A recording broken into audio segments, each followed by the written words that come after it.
যথাযোগ্য মর্যাদায় যশোরে পালিত হয়েছে শহীদ বুদ্ধিজীবী দিবস। রোববার যশোরের রায়পাড়া শঙ্করপুর বধ্যভূমি স্মৃতিস্তম্ভে পুষ্পার্ঘ্য অর্পণের মধ্য দিয়ে দিবসটি পালিত হয়েছে।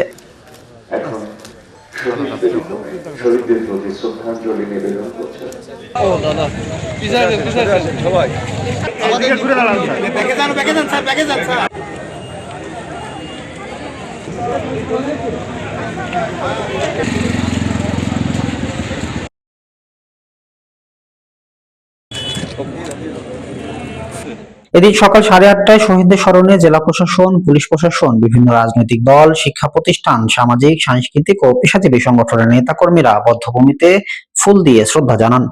শ্রদ্ধা নিবেদন শেষে শপথ বাক্য পাঠ করে যশোরের সাংস্কৃতিক সংগঠন সমূহ। 1971 সালে